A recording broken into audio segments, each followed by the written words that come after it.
it's hard to understand me, but I keep my own boundaries. Why won't they do the same? I'm tired of being the nice guy. I know I shouldn't.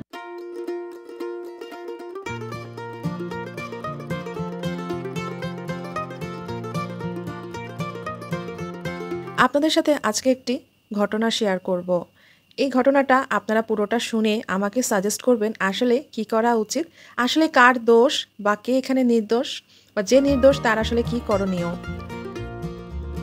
আসসালামু আলাইকুম, শুভ সকাল। কেমন আছেন আপনারা? নিশ্চয়ই অনেক অনেক ভালো আছেন। আলহামদুলিল্লাহ, আমিও আমার পরিবার পরিজন সবাইকে নিয়ে খুব ভালো আছি। আমি আমার আজকের ডেইলি ব্লগটা শুরু করব একদম সকাল থেকেই। আর ভিডিওর মধ্যে একটি গল্প তো বললামই আপনাদেরকে, আমি বলবো আপনারা একটু প্লিজ আমাকে শুনে সাজেস্ট করবেন কি করা উচিত। ব্লগ ভিডিওটা সকাল থেকেই শুরু করব। আর আজকে আমার ভিডিওতে যা যা থাকবে শুরুতে তো এক ঝলক দেখেই নিয়েছেন। যেহেতু আমি দাওয়াত দেবো আমার শ্বশুরবাড়ির সব আত্মীয় স্বজনকে কিছুদিনের মধ্যে মানে ব্লগগুলো কিছুদিনের মধ্যেই পেয়ে যাবেন। প্রতিদিন আমি দিতে থাকবো আমার দাওয়াতের ব্লগগুলো, আমি কি আয়োজন করলাম। আসলে আমি একা মানুষ, আমার হেল্পিং হ্যান্ড নাই, আমার হাজব্যান্ডও আমাকে সেভাবে হেল্প করার সময় পান না, এবং আমি পছন্দ করি না, আমি একা কাজ করতেই আর কি পছন্দ করি। তো এই দাওয়াতের ব্লগগুলো আমি আপনাদের সাথে মানে প্রতিদিন যেই ভিডিওগুলো দিচ্ছি প্রতিটা ভিডিওই কিন্তু দাওয়াতের ব্লগ নিয়েই থাকছে।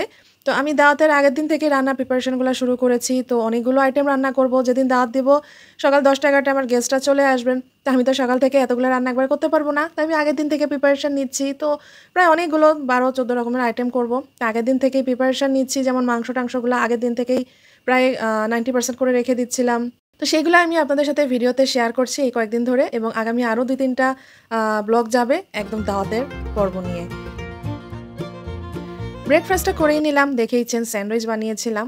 তো এভাবে ডিমের অমলেট করে স্যান্ডউইচ খেতে আমার খুব ভালো লাগে। আর সাথে তো চা অবশ্যই থাকবে, নাস্তার পরে আমার 1 কাপ চা অবশ্যই লাগবে। আগে তো দুধ চা খেতাম, এখন দুধ চাটা রেগুলার স্কিপ করি, যেহেতু স্বাস্থ্যকর নয়। এই জন্য লিকার চাটা খাই, যদিও আমার একদমই পছন্দ না। লিকার চা খেলে আমার মনে হচ্ছে 1 গাদা গরম পানি খাচ্ছি 1 কাপ। তো যাই হোক, তো এটা খেয়ে আমি একটু বেরিয়েছিলাম, বাইরে যেতে হবে আমার।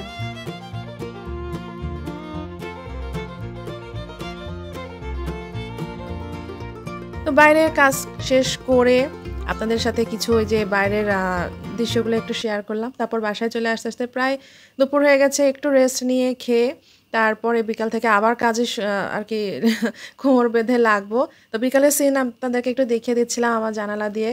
তো মশার ওষুধ দিচ্ছিল, ওই যে ফগার মেশিন নিয়ে এসে মশার ওষুধ দেয় না, ওইটা দিচ্ছিল। তো একদম আরও ধোয়া হয়ে গেছিলো।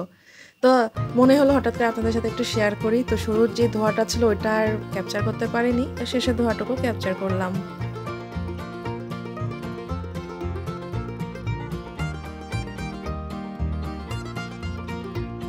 আর এই যে এটা হচ্ছে কি একটা মাইসেলার ক্লিনজার। তো এটা আমি এর আগের দিনই কিনেছিলাম, আপনাদের সাথে শেয়ার করা হয়নি, তো ভাবলাম আজকে ভিডিওতে শেয়ার করে দিই।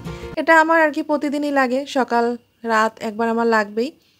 তো আমি এর আগে যেটা নিয়ে এসেছিলাম ওটা ছিল বুটসের, ওটা খুব ভালো ছিল, কিন্তু ওটা আমি বাংলাদেশে পাই না। ওটা যদি পেতাম খুবই ভালো হতো। বাংলাদেশে এই যে হয় গার্নিয়ারের না সিম্পলেরটা পাওয়া যায়। সিম্পলেরটা হচ্ছে আপনার ইউকে, আর গার্নিয়ারটা তো আসলে যেহেতু ইউনিলিভারের, এটা সব দেশেরই। বাংলাদেশে অনেক সময় এক এক দেশেরটা ভ্যারাইটিস আসে, আমি ঠিক জানি না। যেমন আমি ইউকেতেও দেখেছি গার্নিয়ার পাওয়া যায়, ফ্রান্সে গেছি, ফ্রান্সেও দেখেছি গার্নিয়ার পাওয়া যায়। আসলে যে দেশ থেকে বাংলাদেশ আমদানি করে সে দেশে গার্নিয়ারটাই পাওয়া যায়। তো গার্নিয়ারটাও ভালো, বাট আমার কাছে সিম্পলটাই ভালো লাগে। তো এই যে সিম্পলের মাইসেলারটা নিয়ে আসলাম। এটা কিন্তু খুব ভালো, ইউজ করা ভালো। আর আমার যেহেতু একটু পিম্পলের প্রবলেম রয়েছে, একটু না অনেক বেশি, তো আমাকে খুব ক্লিন রাখতে হয় আমার স্কিন, নাহলে এই প্রবলেম আরও বেশি বেড়ে যায়। চলুন আপনাদেরকে আজকে আমি বলি আজকে আমি কী রান্না করছি। প্রথমেই রান্না করব আমি খাসির রেজালা। এখানে আমি খাসির মাংস মানে মাটন নিয়ে নিয়েছি প্রায় 3 কেজির মতন। আর যেহেতু দাওয়াতের জন্য করছি, তাই আমি পিসগুলো একটু বড় বড় রেখেছি। আসলে দাওয়াত যখন দিব তখন একদম ছোট ছোট টুকরা করে রান্না করলে আসলে আমার মনে হয় এটা দেখতে খুব অড লাগে। গেস্টকে খাওয়াবো দেখে ছোট ছোট টুকরা করে মাংস দিব, এটা ভেরি অড। তো এই কারণে আমি চেষ্টা করেছি কিছুটা মিডিয়াম সাইজ মাংসর পিসগুলো করতে। আর এই তো খাসির রেজালা যেভাবে করে সেভাবেই করেছি, ভিডিওতে তো দেখতেই থাকবেন। সাথে করব আজকে আরও একটা মজার আইটেম। থাম্বনেলে যদি দেখে বোঝেন আমি কি রান্না করছি, আরও একটা মজার রান্না, তো তাহলে তো খুবই ভালো। নাহলে ভিডিওটা দেখতে থাকেন। আমার মনে হয় যে রান্নাটা আমি শেষে দেখাচ্ছি এটা প্রতিটা মানুষ পছন্দ করে। আর আমার হাতের এই রান্নাটা মানে এমন কেউ নাই যে পছন্দ করে না। যারা এই রান্নাটা খায় নাই কখনো তারাও পছন্দ করে। মানে অসম্ভব মজার একটা রান্না এবং আলহামদুলিল্লাহ আমি খুব ভালো রাঁধতে পারি এবং সবাই খেয়ে এটার অনেক প্রশংসা করেছে। তো চলুন ভিডিওর সাথে দেখতে থাকবেন কি রান্না করছি আর কিভাবে রান্না করছি। শুরুতেই বলেছিলাম না একটা গল্প বলবো এবং আপনারা সাজেশন দিবেন যে এখানে যেহেতু ফ্যামিলি পলিটিক্স নিয়ে গল্পটা বলছি, তো এখানে ফ্যামিলি পলিটিক্স কি আদৌ সত্যি বা এ ধরনের ঘটনা কি সবার পরিবারেই হয় কি না, বা হলে আসলে করণীয় কি। তো চলুন শুরু করি তাহলে। সুমন এবং সোমার নতুন সংসার। হঠাৎ করেই সোমা এসে সুমনকে বলল, মন খারাপ করবেন না, আব্বু এসে আপনাকে সব দিয়ে যাবে। সুমন বলল, উনি আবার কি দেবে? সোমা বলল, সামনের সপ্তাহে সব দিয়ে যাবে, বলে কাঁদতে কাঁদতে চলে গেল। সোমার ভাষ্যমতে সুমন নাকি বলেছে যে সে ফার্নিচার, ডিপ ফ্রিজ ছাড়া তাকে বিয়ে করবে না, আর এগুলো দেয় নাই বলেই নাকি সুমন সবচেয়ে বেশি মন খারাপ করে থাকে আর তার সাথে ঠিক মতন কথাও বলে না। অথচ সুমন এসবের কিছুই জানে না। সুমন বলছে সামনের সপ্তাহে এসে দিয়ে যাবে, কি এগুলো মানেটা কি? সুমন তার শ্বশুরের সাথে অনেক রকম কথা বলে দেখেছে তার শ্বশুর খুবই সহজ সরল এবং তাদের অর্থনৈতিক অবস্থা বেশ খারাপ। সুমনের আত্মীয় স্বজনরাই বেশি আগ্রহ নিয়ে তাদের এই মেয়েকে বিয়ে দিয়েছে। বিয়ের সময় বলেছিল মেয়ে খুবই ভালো, অথচ এখন তারাই সবচেয়ে বেশি কথা শোনায়, স্ত্রীকে নিয়ে আজে বাজে কথা বলে। যখন সুমন তার বউয়ের হয়ে কিছু বলতে যায় তখন সবাই বলে সুমন নাকি বউ পাগল হয়ে গিয়েছে। বিয়ের আগে তাদের অর্থনৈতিক অবস্থা এতটাই খারাপ জানানো হয় নাই।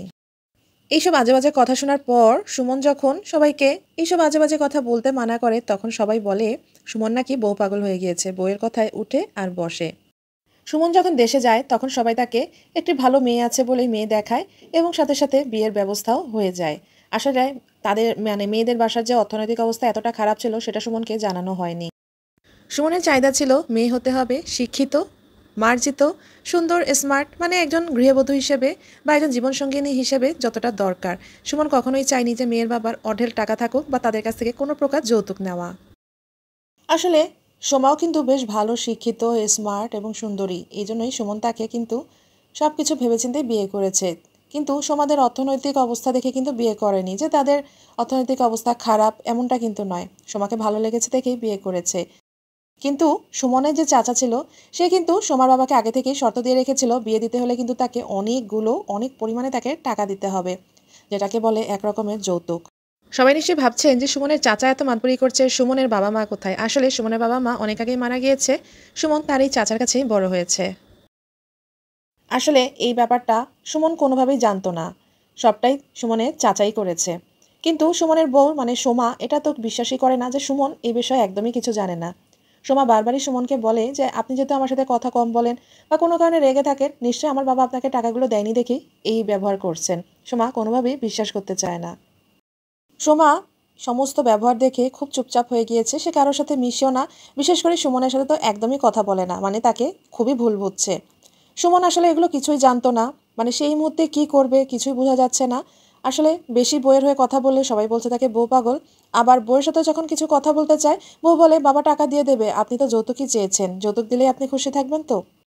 বউ যখন বাবার বলে আমার বাবা তো আপনাদেরকে যৌতুকের টাকা দিয়েই দিয়েছে বা আরও দেবে সামনে, টাকার খোঁটাও সুমন শুনতে পারছে না, আবার আত্মীয় স্বজনদের এই ধরনের কটু কথাও বউয়ের বিপক্ষে হয়ে শুনতে পারছে না। এই অবস্থায় সুমন শান্তিতে সংসার করতে পারছে না, এটাকে গৃহ পলিটিক্স বলে। এই গৃহ পলিটিক্স থেকে বাঁচার উপায় কী এখন আপনারাই বলুন তো, সুমনের কি করা উচিত? আপনারা আমাকে কিন্তু কমেন্টসে জানাবেন। আসলে এটাকেই মনে হয় বলে গৃহ রাজনীতি কিংবা হোম পলিটিক্স। রাজনীতি মানেই যে মন্ত্রী এমপির কাণ্ডকারখানা হবে এমনটা নয়। আসলে এই ধরনের ঘটনা কিন্তু আমাদের প্রতিটা বাসায় কোনো না কোনোভাবে অন্য কোনো ঘটনার মাধ্যমে হয়েই থাকে, টাকা পয়সা না হোক, সম্পর্কের ক্ষেত্রে অনেক সময় এই ধরনের পলিটিক্স হয়েই থাকে। ঘরের ভিতরে রাজনীতি কখনো হাসায়, কখনো কাঁদায়, আবার কখনো একেবারে টালমাটালও করে দেয়। এই যেমন ভাই বোনের প্রতিযোগিতা, কে বেশি আদরের, কে বড় টুকরাটা পাচ্ছে মাংসের, কিংবা কাকে বাবা মা বেশি আদর করছে। আবার বউ শাশুড়ির খুঁটনিটি তো একদম এটা ইউনিভার্সাল বলাই যায় যে বউ শাশুড়িকে পছন্দ করছে না, শাশুড়ি বউকে পছন্দ করছে না। বাবা মায়ের পক্ষপাতিত্ব তো থাকেই, যেই সন্তান সংসারের জন্য একটু উপকারে আসতে পারে সেই সন্তানকে বাবা মা যথেষ্ট বেশি পছন্দ করেন। যদিও বলা হয় বাবা মার চোখে সব সন্তানই এক, তারপরও আমি বলবো যেই সন্তান সংসারের জন্য কিছুই করতে পারে না সেই সন্তানকে বাবা মাও পছন্দ করে না। আসলে এগুলোও কিন্তু একরকমের হোম পলিটিক্স। টাকা পয়সা রাজনীতি এটা তো আছেই, কে কত বেতন পাচ্ছে, কে কত সংসারের জন্য বেতন দিচ্ছে, কোথায় কত টাকা খরচ হবে, এগুলো তো থাকেই। এগুলোও কিন্তু একরকমের হোম পলিটিক্সই। আবার আমাদের যে প্রতিবেশী থাকে এরাও কিন্তু ফ্রিতেই এন্ট্রি নেয় আমাদের বাসায়। এদের এই ফ্রি এন্ট্রি কেমন হয় জানেন?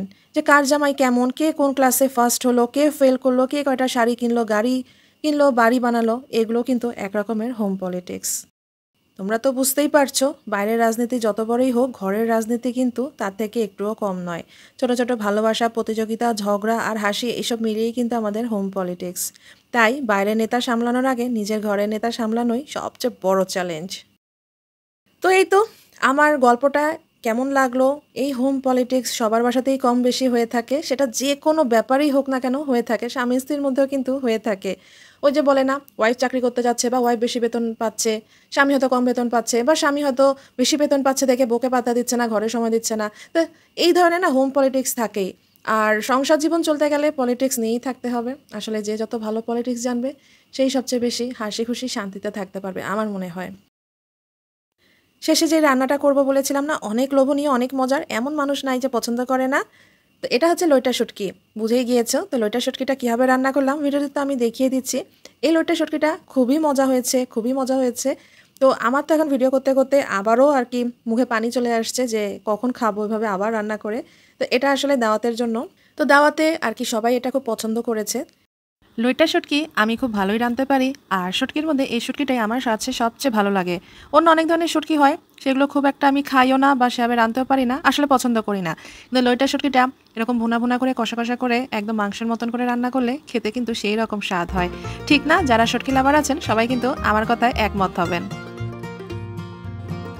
তো এই তো আমার শুটকি রান্না এবং মাটন রেজালা হয়ে গিয়েছে, দুটাই অত্যধিক মজা হয়েছিল। আর যদি ভিডিওটি দেখে ভালো লেগে যায় প্লিজ চ্যানেলটি সাবস্ক্রাইব করে বন্ধু হয়ে যাবেন।